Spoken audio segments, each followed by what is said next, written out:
anyway, it is Tuesday, March 12th.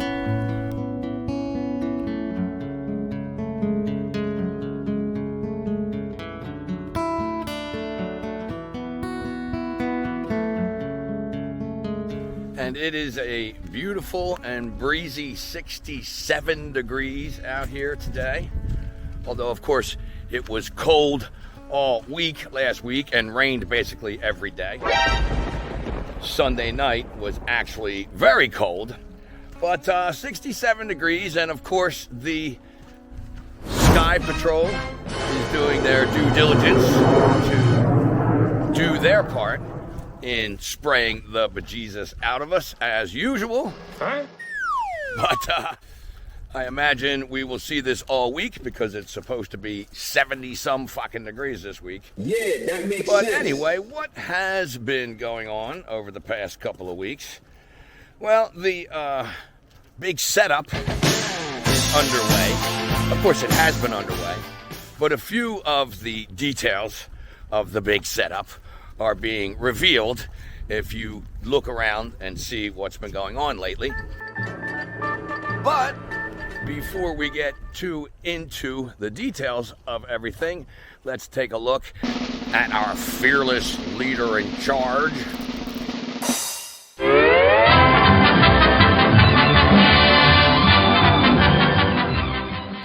He feels political wind. He viewed it as a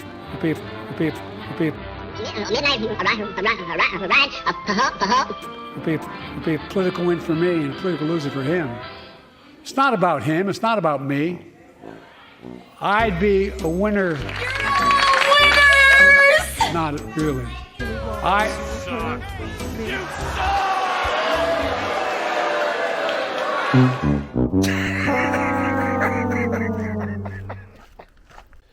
Hard at work stringing those sentences together.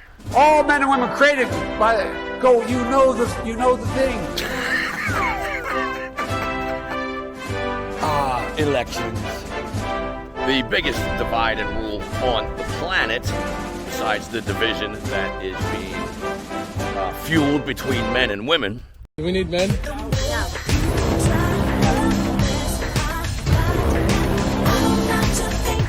You need a man?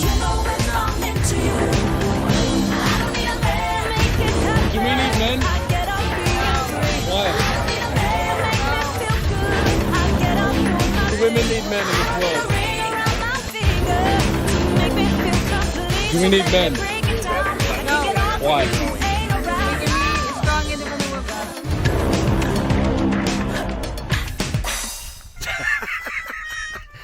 Yeah, I don't know why people can't figure out that we need each other.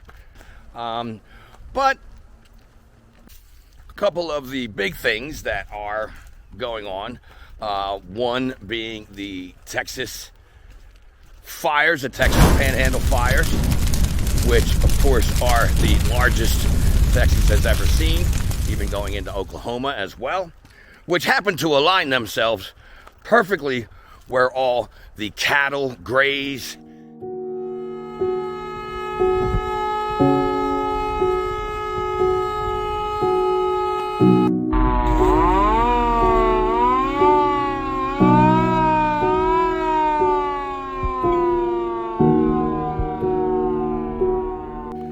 And stretches for millions of acres across neighborhoods and farmlands.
not going to stop burning everything and blaming it on climate change.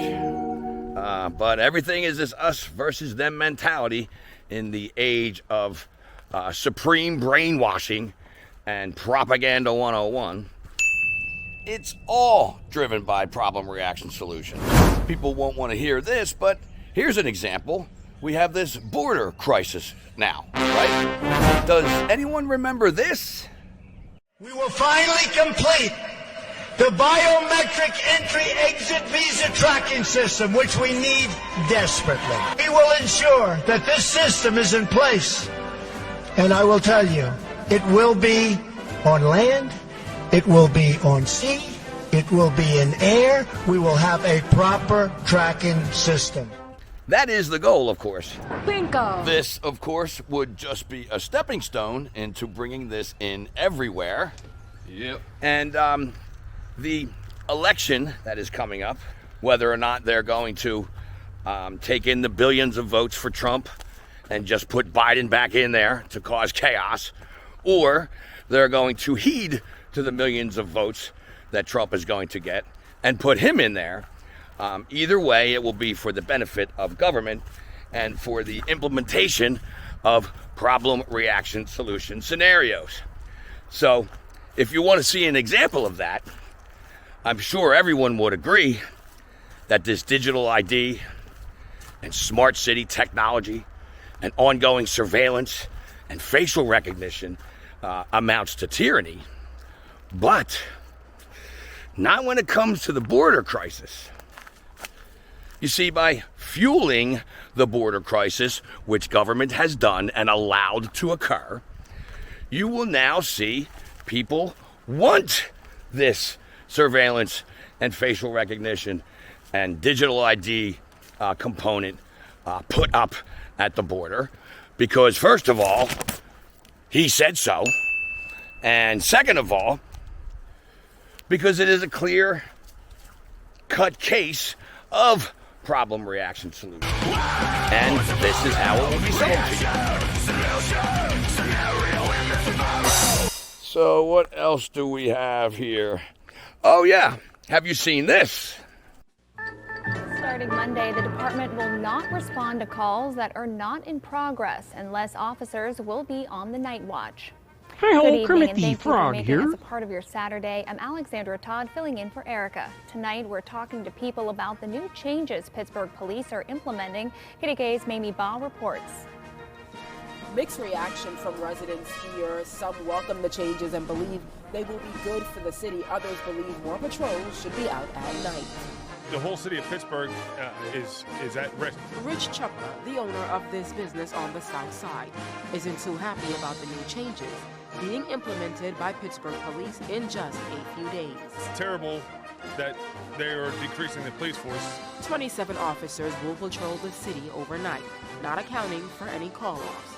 Also, the department will not respond to any calls that are not in progress. They will go to an enhanced telephone reporting unit or online reporting. I think that a lot of the calls that come in can be handled through the telephones as they're proposing it. But I just have concerns that there just aren't enough police officers. According to Pittsburgh City leadership, the modifications are based on data. Pittsburgh Police Chief Larry Scarrato said in a news conference Friday, he understands all won't welcome the changes, but it's for the betterment of everyone. I'm confident in the decisions that we make that it impacts this bureau and the city in a much better way than we have in the past.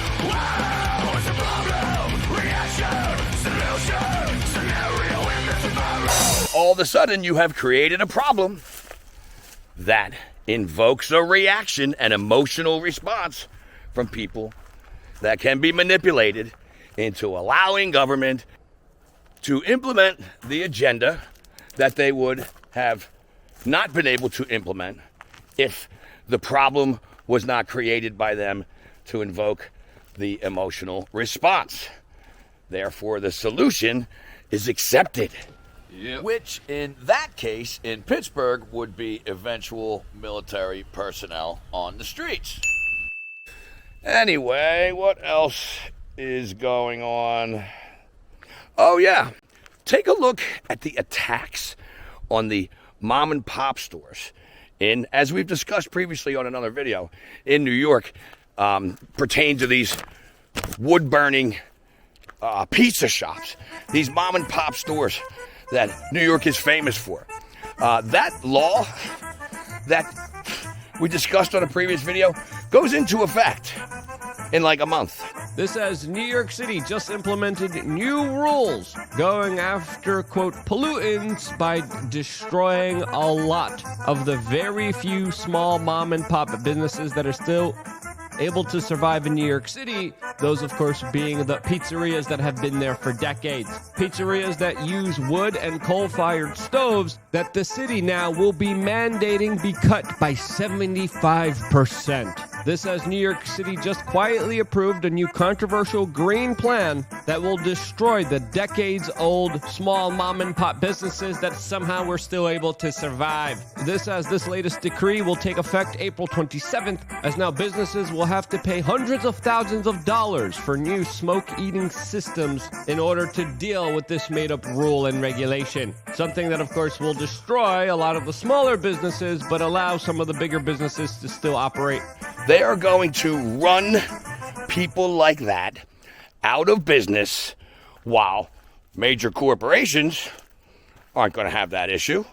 They'll, of course, thrive when competition is wiped out, and the means of self-support and self-sufficiency for so many business owners is going to go by the wayside, like so many other businesses did back when the scamdemic was thrown at us. You fucked! Because these are the plans. These are the plans. We can blame it on left, right, nana poo-poos.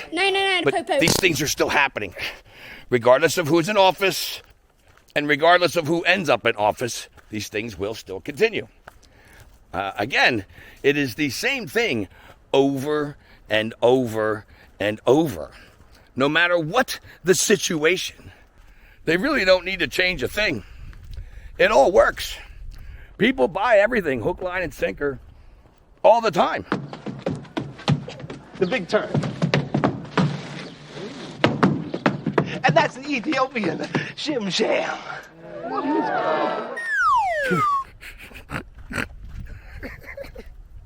So, anyway, and of course, they're getting us all geared up for this upcoming war. Here's a great tactic being taken by the United States Air Force.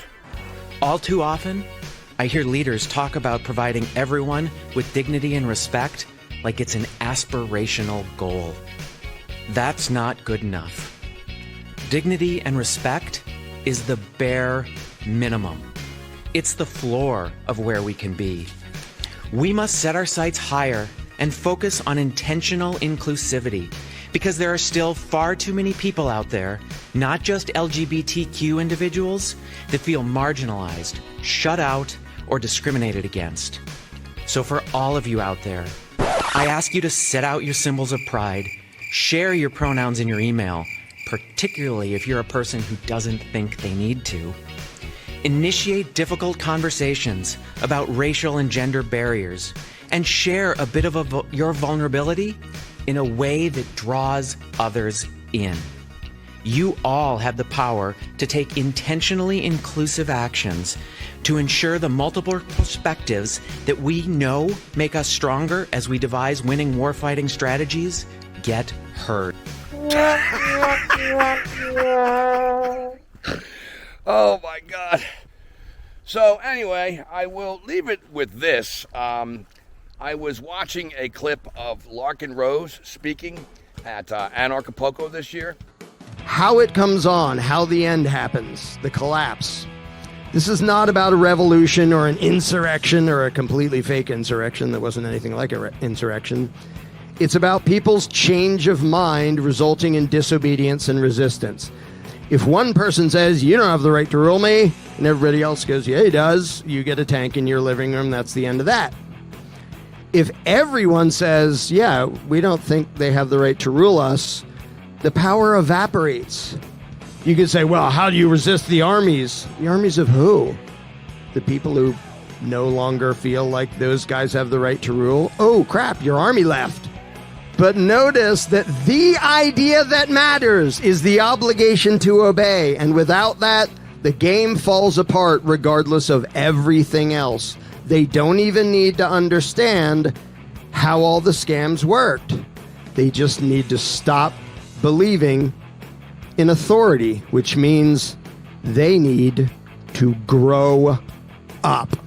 And I must say, if you have not seen his movie, The Jones Plantation, and you are still someone who is caught in the middle of this left-right divide and can't really see the big picture, I highly recommend you watch this movie. It is a masterpiece. It is very well done, and I guarantee you, by the end of it, you will understand the situation that we are currently in. So, anyway, I think I will leave it there for the week. As always, I hope all is well, and we will see you on the next one. Get learning, get speaking.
It's all good.